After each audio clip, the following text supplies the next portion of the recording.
Morning students. आज हम लोग आईसीएसई बोर्ड का जो चैप्टर है क्वाड्रेटिक इक्वेशन पढ़ेंगे। इसमें दो तीन ऑथर्स हैं, ध्यान करके भी है। एक सरीना कंसाइज बुक ऑथर है, मतलब उसके बेसिस पे पढ़ रहे हैं।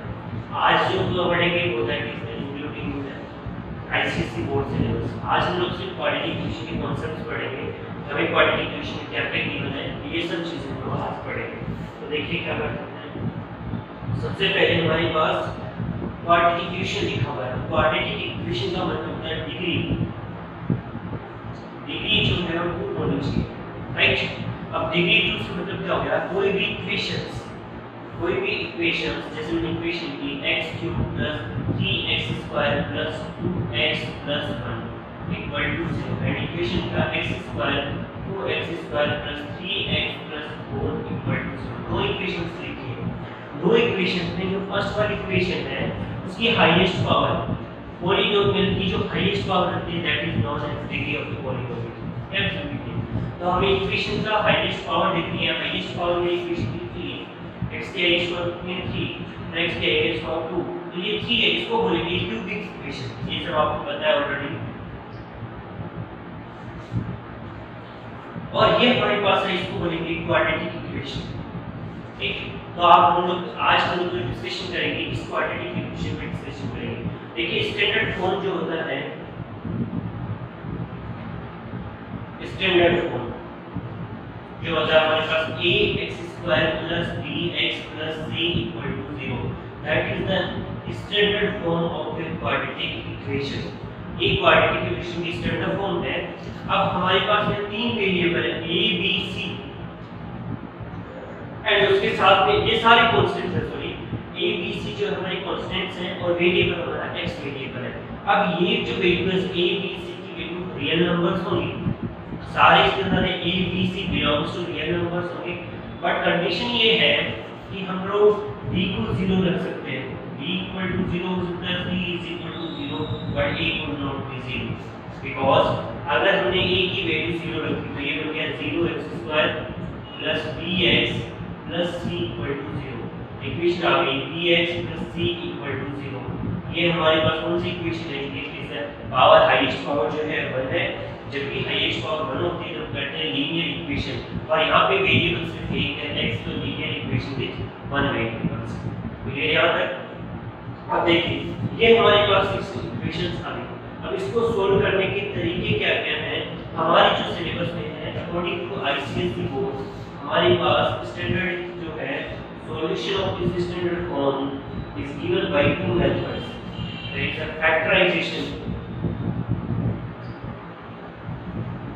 फैक्टराइजेशन एंड सेकंड है फॉर्मूला। फॉर्मूला कौन सा है? क्वाड्रेटिक फॉर्मूला है। इक्वेशन है तो फॉर्मूला भी हम लोग क्या करेंगे?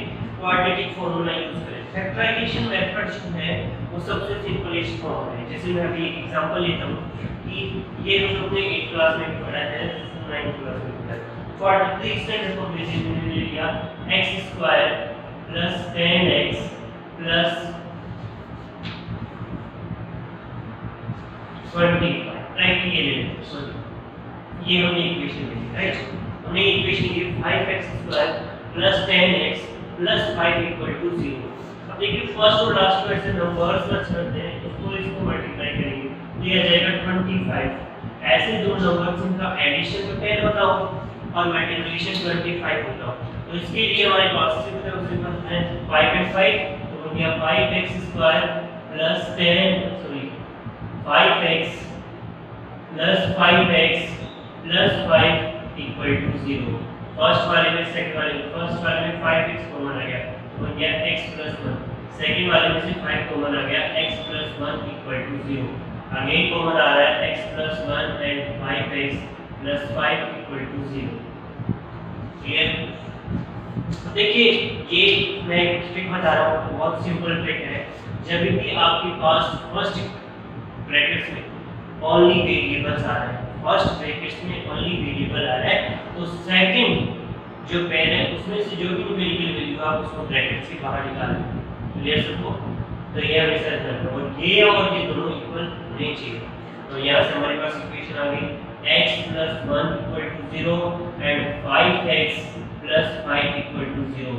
X is equal to minus 1 and 5x is equal to minus 5. Then x is equal to minus 5 upon 5 कितना गया? X is equal to minus 1. Clear? So this is known as factorization.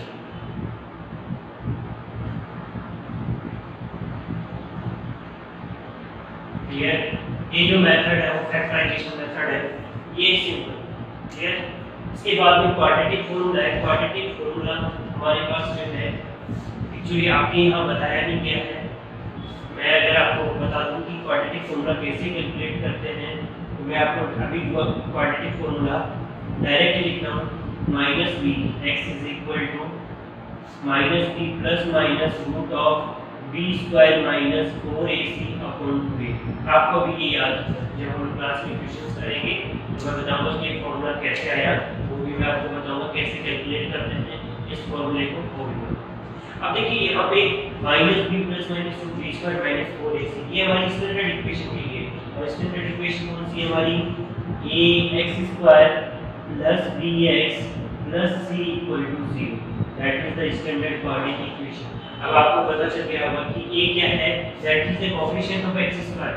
b क्या है? That is the coefficient of x and c क्या है? That is the constant variable. Right? तो ये हमारे पास यहाँ पे हम लोग प्रूव कर सकते हैं. अब इस फॉर्मूले के भी मैं यूज बता देता हूँ. उससे पहले इस फॉर्मूले जो b स्क्वायर माइनस 4ac इसको बोलते हैं डिस्क्रिमिनेंट. राइट? याद रखेंगे आप नाम डिस्क्रिमिनेंट. इसको d से रिप्रेजेंट करें. d is equal to b square minus 4ac.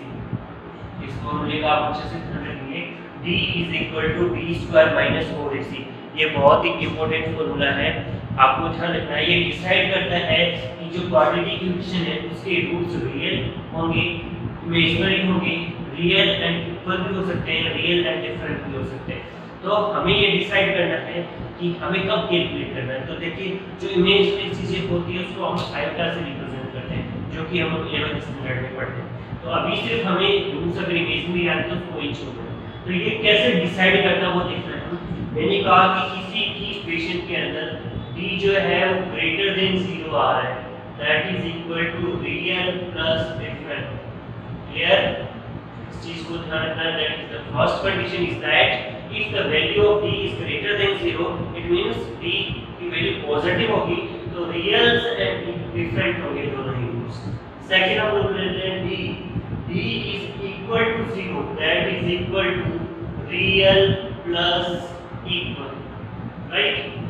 And the third is equal to d की वैल्यू less than 0 यानी d is less than 0 यानी कोई भी नेगेटिव वैल्यू याद रखिएगा. पॉजिटिव यहाँ 0 और यहाँ आएगा इमेजिनरी. इमेजिनरी रूट्स होंगे यानी नेगेटिव वैल्यूज आएंगी. क्लियर? इस चीज का आपको ध्यान रखना है. तो ये d डिसाइड करता है कि हमारे पास जो नेचर ऑफ द रूट्स क्या है. That is known as nature of the roots. इसको ध्यान रखना है. इसको बोलते हैं नेचर ऑफ रूट्स. ये जो रूट्स है हमारे पास इसको हमें डिफाइन करना होता है कि हमारे पास कभी कभार छोटा सा क्वेश्चन पूछा जाता है कि find the value of k for which the equation satisfy that d is equal to 0. देखिए जैसे अभी हमने एक इक्वेशन लिया था. इक्वेशन क्या था? 5x square plus 10x plus 5 equal to 0. तो यहाँ देखिए a इज इक्वल टू कितना है? 5, b इज इक्वल टू 10 और c इज इक्वल टू भी 5. क्लियर? हम अब इसका d चेक कर लेते हैं. d is equal to b square minus 4ac is equal to b कितना आपका 10 स्क्वायर माइनस 4, a कितना आपका 5 और b भी कितना है 5. ये हो गया हमारे पास 100 माइनस 25 100 माइनस 100 इक्वल टू 0. यानी क्या होंगे? दोनों ही रियल प्लस इक्वल रूट्स होंगे. और देखिए जैसे हमने कैलकुलेट किया x की वैल्यू भी -1 और x की वैल्यू भी -1. दोनों ही केसेस में जो वैल्यू है वो क्या आ रही है? इक्वेशन ले लेते हैं. x square plus 10x plus 21 equal to 0. Right? अब देखिए d कैलकुलेट करते हैं. d कैलकुलेट करते हैं तो क्या आएगा? देखिए b स्क्वायर माइनस 4ac यानी 10 स्क्वायर माइनस 4 1 और 21 इज इक्वल टू 0। तो ये हो गया 100 माइनस क्या हो गया 4 इंटू 8, ये हो गया 4 टू 84, कितना आ रहा है 84, 16 आ जाएगा right. 16 is greater than 0, then क्या होंगे रियल प्लस डिफरेंट। क्लियर सबको? देखिए अभी हम लोग कैलकुलेट कर लेते हैं इसके roots by the factorisation method and quadratic formula, दोनों से हम लोग कैलकुलेट करके देखते हैं कि हमने जो बताया कि रियल प्लस डिफरेंट आ रहा है तो वो सही है या गलत है, उस चीज को चेक कर लेते हैं।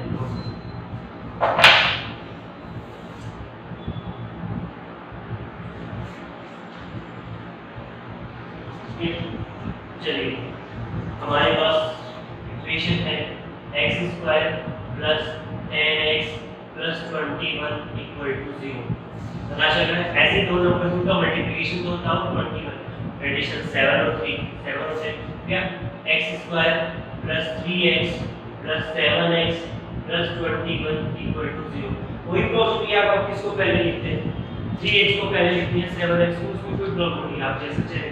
फिर हम क्या करते हैं पेयर बनाते हैं, ये दोनों को पेयर बना लिए, x कॉमन आ गया तो बच गया x प्लस 3 और यहाँ से 7 कॉमन आ गया x प्लस 3, आगे x plus 3 and x plus 7 equal to 0 equal to 0, x plus 3 equal to 0 and x plus 7 equal to 0, x is equal to -3 and x is equal to -7।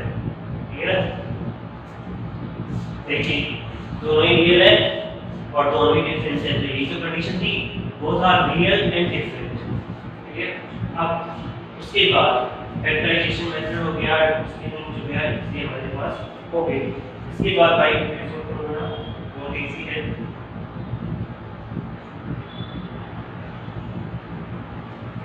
और इसमें और कुछ भी नहीं है। चलिए एक दो क्वेश्चंस ले लेते हैं हम लोग, चार क्वेश्चंस लेके। फर्स्ट क्वेश्चन है x² plus 20x plus 36 equal to 0। Next x² plus 4x plus 10 equal to 0। मैंने डायरेक्टली लिख दिया है, हो सकता है किसी का हम लोग भी चेक करेंगे, अगर भी हमारे पास इनमें से कोई आ रहा है तो हम लोग यूज करेंगे। अब मैं एक क्वाड्रेटिक फॉर्मूला डाल देता हूं, वो भी यूज करना सिखाऊंगा। पहले फर्स्ट क्वेश्चन का डी कैलकुलेट करते हैं। इक्वेशन लिख देते हैं x² plus 20x plus 36 equal to 0।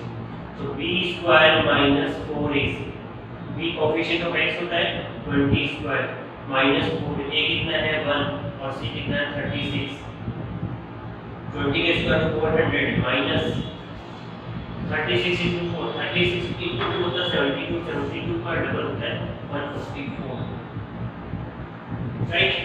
144 कितना बच गया यहाँ पे 56, तो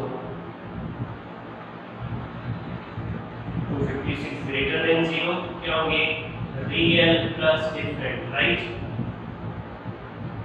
इस चीज का आपको बहुत ध्यान रखना है, बहुत अच्छे से।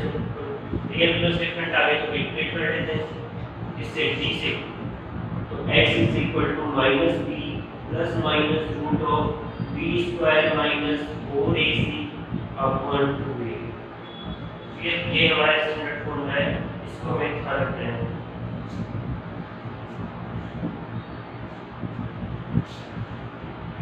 माइनस b की वैल्यू कितनी देखो, b की वैल्यू 20 है, प्लस माइनस 2 b² यानी 20²। देखिए अभी हमने निकाल लिया था b² माइनस 4ac की वैल्यू 256 निकाली, तो हम लोग डायरेक्ट यूज कर सकते हैं अपॉन 2 into 1।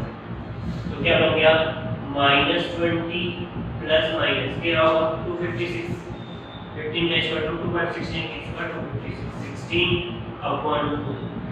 तो x एक बार पॉजिटिव है, -20 प्लस 16 अपॉन 2, तो x की वैल्यू कितनी आ गई -20 16 -4/2, -4/2 इज इक्वल टू -2।